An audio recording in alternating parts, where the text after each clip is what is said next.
On Monday, the 29th of May, a new reality dawned on Nigeria as President Bola Ahmed Tinubu was sworn in as President and Commander-in-Chief of the Federal Republic of Nigeria. On the international scene, this new government has a tendency to foster a new narrative for Nigeria's diplomacy. Now, what conversations are ongoing in hushed tones by Nigeria's friends and foes in the international community? How have the first days in office for President Tinubu also played out? Now joining us to talk about this is Global Affairs Analyst Collins Nweke to give us a global perspective on the presidency of Bola Ahmed Tinubu. Good morning, Mr. Nweke. Thanks for joining us. Thank you, sir, for having me. Hi, Olive. So in the Guardian newspapers this morning, I think it was pretty interesting, one of the articles that, showed was resettling Nigeria's foreign policy to be the giant of Africa again. A couple of people would argue that we maybe have lost that giant of Africa status a couple of years ago, but, just to hold on to it based on population and some other things, But now we have a new president. There's also the perspective that may have been held by the world, not just Africa now, but the whole world, in the time that President Buhari was in office. Can you tell us what you think Nigeria's status is? What do you think the rest of the world looks at Nigeria as at this point, and how Bola Ahmed Tinubu might change that? Nigeria has never stopped to be the giant of Africa. If you approach it only from its sheer size, the fact that, 1 in every 5 black person in the world, and I'm not talking of just Africa, is Nigerian. That's, that is huge. It remains the largest market in Africa and the rest of them. But I do get the points of those who, pick stones about, that epitaph of the giant of Africa. And when they do so, it is out of frustration because of many opportunities that Nigeria has missed and the dreams of, making its people better that Nigeria hasn't quite been able to realize. So those are the sort of, issues that drive them to those sentiments. Now, every single new beginning is an opportunity for Nigeria to get it right. And so the swearing in of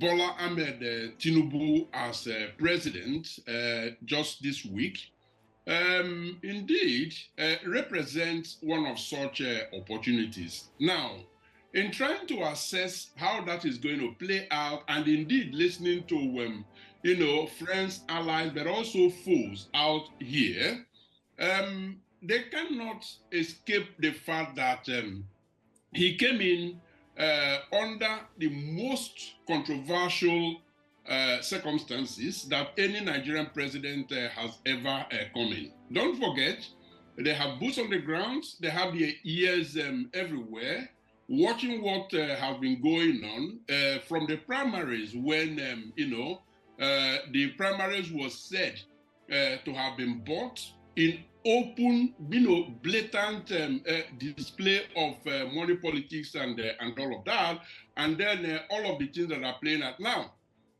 You might say, but that contradicts the fact that, some world leaders have congratulated, the new president. Some actually sent delegates to his inauguration. Doesn't that contradict the fact that, they are not quite welcoming of all of this? No, it doesn't.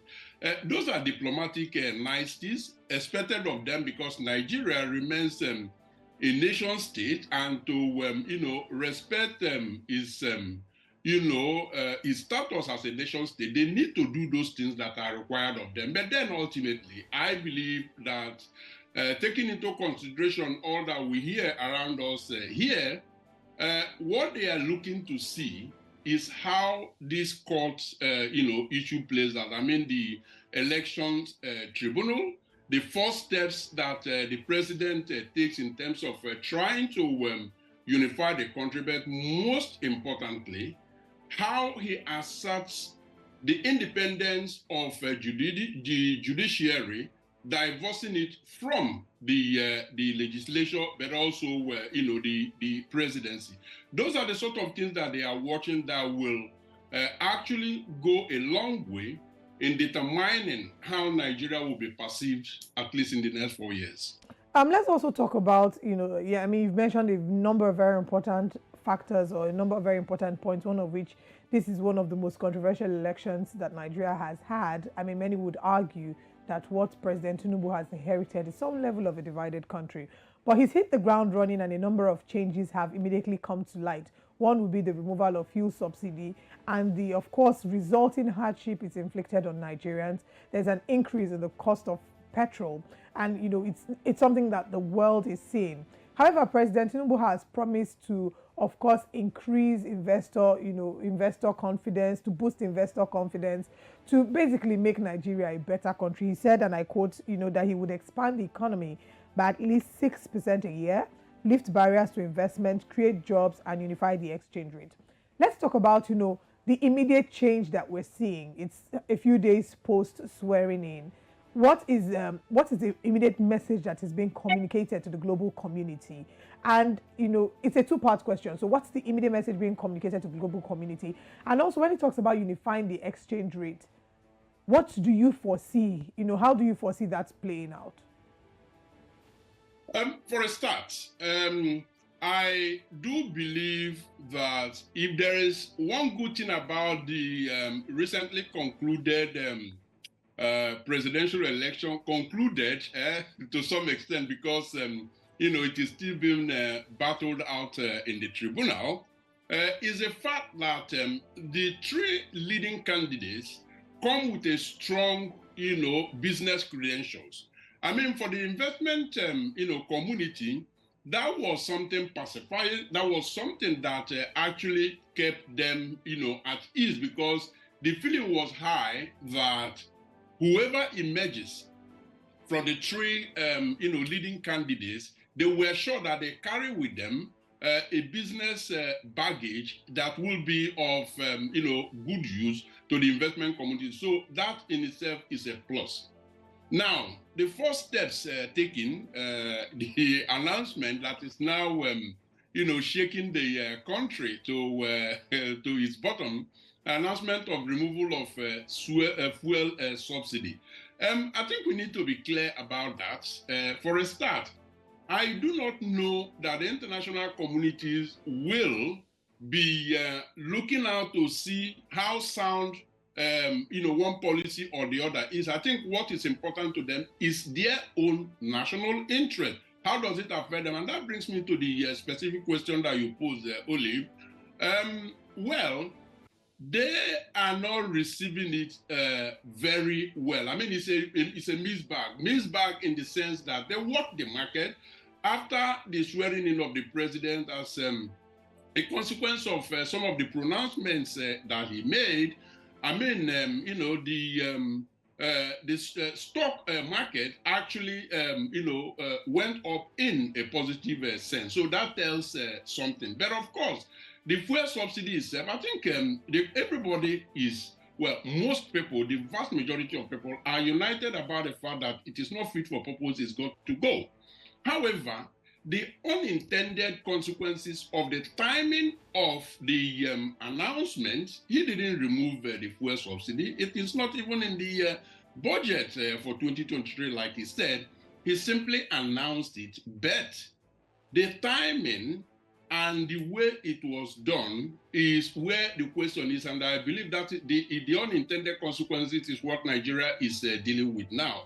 Regarding the foreign exchange market, when we look at the manifesto of the APC, therefore, the blueprint for President Tinubu's administration, we will see that indeed he has, one of the first steps that he has made as well is to say that the central bank is going to be shaken up. Now, I do not know if that new central bank that he sees is actually going to be led by the current governor, Godwin Emefiele. Now, I believe that he will take the right steps, hopefully, to stabilize the foreign exchange market. All right, we'll see how that turns out. Like you mentioned, the manifesto is something to look at because a lot of Nigerians will still be questioning if the current president and his team would implement fully what is in their manifesto, or if it is really just paperwork and they have other plans. Also, depending on who he appoints into office to head different ministries, departments, and agencies. But one thing that I mentioned earlier was the Buhari administration. If you remember, there were statements that were made by former President Donald Trump after his meeting with Buhari a couple of years ago that didn't sit very well with Nigerians. He described him in a certain way. But we've also seen that in the last few years, it didn't seem like Nigeria, even as the giant of Africa, had a lot of bite, even on the continent. If you look at the way that Nigerians were treated in different parts of the continent, you can tell that there wasn't really that much respect for the Nigerian passport, the Nigerian, citizen in different parts of the continent, not even talking about outside the continent. So I want your thoughts on what must be done if President Tinubu is hoping to build that back again, to build back confidence and to build back value, on the Nigerian state. The West and the likes, would always work with their interests. They don't care who is president as long as it's not infringing on their interests. We are on our own. But how can the president build back the confidence of the Nigerian state? Indeed. Recently, I believe that was last week Friday, as a matter of fact, I was having a conversation with General Martin Luther Agwai, retired, who, a very well-decorated Nigerian general who led a UN-AU peace mission to Darfur, has served in, appointed to the highest, level of international peacekeeping operations. Now, one of the conversations we had was he actually got appointed on the basis of what Nigeria represented at the time. I'm talking of about a decade ago. Now, I asked him the question, would a Nigerian be appointed to such a level at this time, considering that at the time that he was appointed, Nigeria saw relative peace? Nigeria was a force to be reckoned with within the Africa sub-region. I do not recall that he gave me a straightforward answer that Nigerian could be appointed to the same level that he did, and that is because of our diminishing integrity. Now, the capacity is still there, always has been, and I believe will continue to be, because Nigerians, like are very, very, astute people, well educated, a very, very strong, vibrant youth population and all of that. So the capacity will always be there, but the way we have committed it is a bit of, a big question mark. Now, addressing your question, Osal, directly, we haven't made a good start with cleaning up our image as a country, because you can't be bad outside and expect people to take you as good outside. That goodness has to start from within.